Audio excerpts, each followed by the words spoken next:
नमस्कार, आप देख रहे हैं प्रदेश का नंबर 1 और सबसे भरोसेमंद news channel India news Haryana. मैं हूं आपके साथ मोनिका जायसवाल। गुरुग्राम मेट्रो में आपका स्वागत है। आप दिखाते हैं साइबर सिटी गुरुग्राम की तमाम बड़ी खबरें, जिसका सीधा सरोकार आपसे।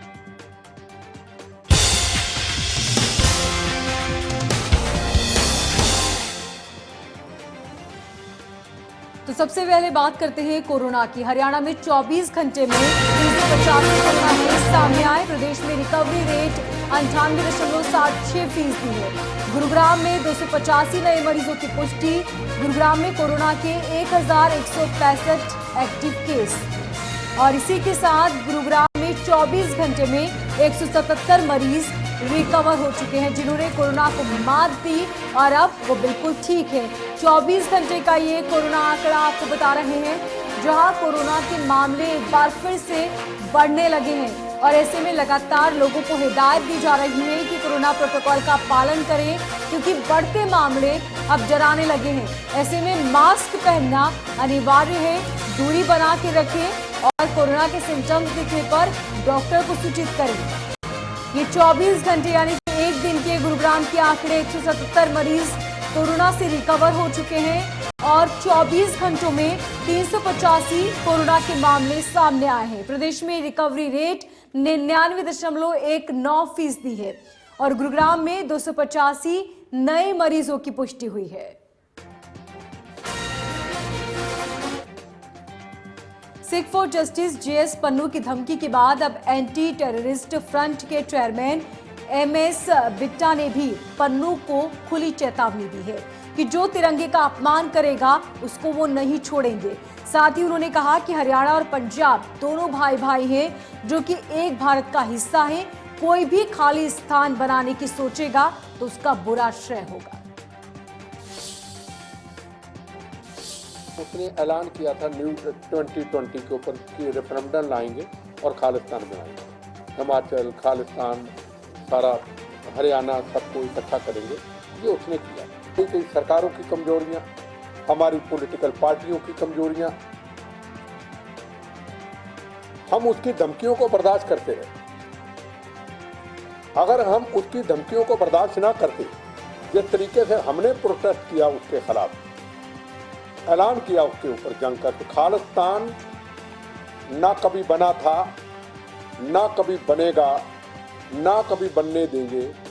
बनेगा तो गंदी हनेरी की तरह, पहले की तरह हमारी लाशों से गुजर जाएगा, जो हमने चैलेंज किया था। गुरुग्राम एनसीआर में अब अवैध निर्माण के बाद डीटीपी विभाग विदाउट अप्रूवल प्लान बिल्डिंग पर भी नजर रखे हुए है। आपको बता दें कि गुरुग्राम में अप्रूवल हाउसिंग कॉलोनी में बने मकान पर डीडीपी आरएस भाट की नजर है।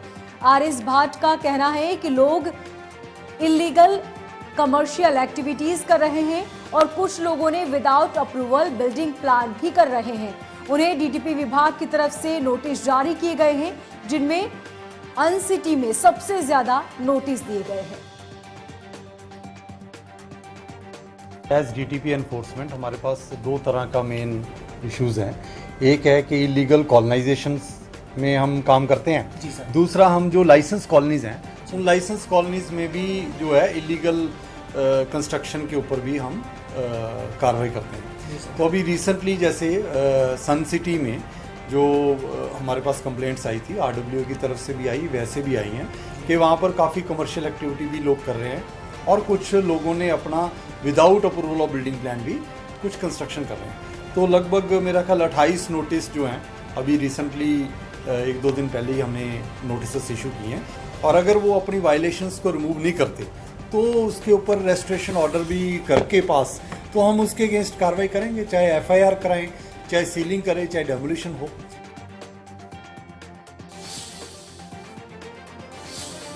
सोहना में लगातार बढ़ती चोरियों को लेकर जहां व्यापारियों में पुलिस प्रशासन के खिलाफ भारी रोष पनप रहा है, उसी को लेकर शुक्रवार को सोहना एससीपी ने व्यापारियों के साथ एक मीटिंग का आयोजन किया।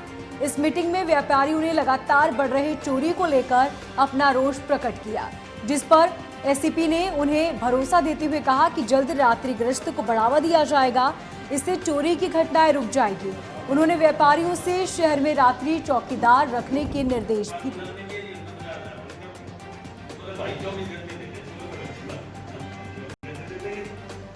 तो आपको बता दें कि लगातार चोरियां हो रही हैं, जिससे व्यापारियों में बेहद नाराजगी है।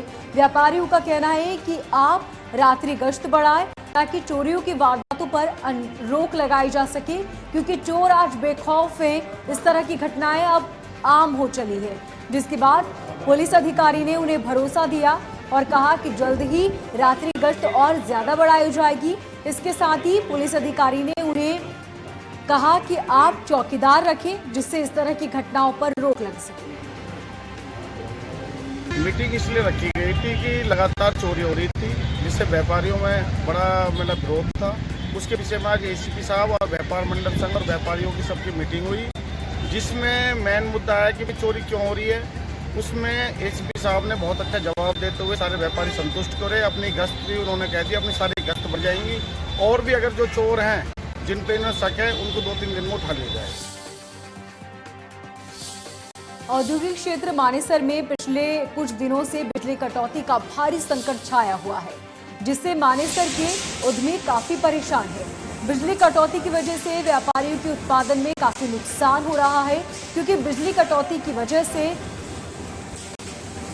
व्यापारियों की तरफ से समय पर उत्पादन पूरा नहीं हो रहा। रोजाना बिजली कटौती की वजह से व्यापारियों को जनरेटर का इस्तेमाल करना पड़ता है, जिससे दैनिक खर्च में भी इजाफा हुआ।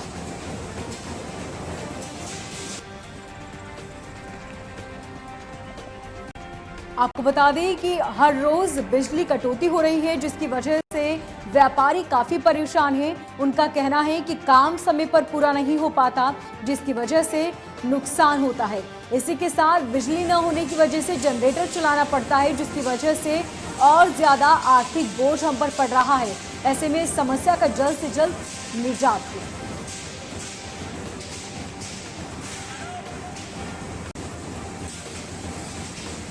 आपको बता दें कि रोजाना ही 8 से 10 घंटे बिजली गुल रहती है, जिसकी वजह से व्यापारी और आम जन बेहद परेशान है।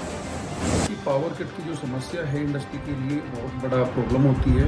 पावर कट के कारण जितने भी हमारे एक्सपोर्टर्स हैं वो टाइमली अपनी डिलीवरी नहीं दे पा रहे हैं।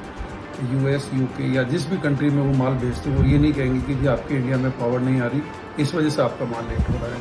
दूसरे हमारी कुछ कंटिन्यूस प्रोसेस की इंडस्ट्री हैं जिसमें पावर जाते हैं, उनको बहुत बड़ा नुकसान उठाना पड़ता है। ये तो आप देखिए कि जनरेटर अलाउड कर दिए नहीं, पिछले 6 महीने से तो जनरेटर भी बंद हो रहे थे। अगर सुप्रीम कोर्ट का बैन नहीं हटता जनरेटर से तो सारी इंडस्ट्री तो ठप हो जाती। दूसरे एक असेंशियल सर्विसेज होती हैं, जैसे आज की डेट में अगर मैं बात करूं तो हमारे मानेसर में एक कंपनी है कैपकॉन इंडिया, वो अमूल और दूसरी आइसक्रीम के लिए उनके पैकेजिंग बनाती है, डब्बे बनाती है, आइसक्रीम के कई प्रोडक्ट बनाते हैं। सरकार से मांग यही है कि लाइट टाइम पे आए, क्योंकि अभी 24 घंटे के अंदर तकरीबन लाइट 8 से 10 घंटे नहीं आ रही है, और गर्मी में कहीं फीडर फेल हो गया, कुछ हो गया तो 48-48 घंटे तक लाइट नहीं है, जिससे इंडस्ट्रीज़ को बहुत ज़्यादा प्रॉब्लम हो रही है। प्रोडक्शन रुक रही है, प्रोडक्शन डिले हो रहा है, टाइम कमिटमेंट फेल हो रहा है, और कंटिन्यू जनरेटर चलने से हमारे मानेसर का और आसपास के एरिया का पॉल्यूशन लेवल भी बढ़ रहा है।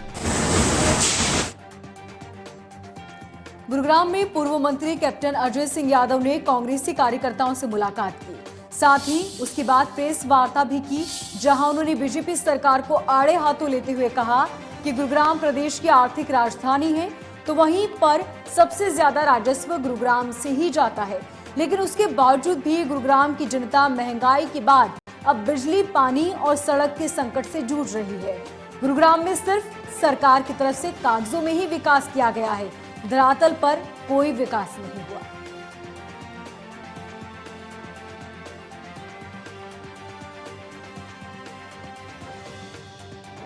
आप क्यों नहीं कार्रवाई करते? आप कार्रवाई क्यों नहीं करते? आपको कार्रवाई करनी चाहिए। अगर आप कार्रवाई नहीं करेंगे तो आम आदमी तो गर्मी से मर रहा है। देखिए, सबसे ज़्यादा बोझ पड़ रहा है मध्यम वर्ग के ऊपर। आप कहते हैं कि बिजली फ्री हम कर देंगे, आप कहते हो कि हम जो है राशन फ्री कर देंगे, लेकिन वजन किस पे पड़ रहा है? वजन पड़ रहा है मिडिल क्लास के ऊपर, जो टैक्स दे रहा है, जो जीएसटी दे रहा है, जो इनकम टैक्स दे रहा है। जो आज श्रीलंका में क्या हालत हो गए, 12 श्रीलंका बन जाएंगे इस देश में। वर्ल्ड अर्थ डे के अवसर पर सुगम एनजीओ की तरफ से स्कूल में कार्यक्रम का आयोजन किया गया, जिसमें बच्चों ने लघु नाटिकाओं और गीत के माध्यम से लोगों को धरती को स्वच्छ बनाए रखने का संदेश दिया।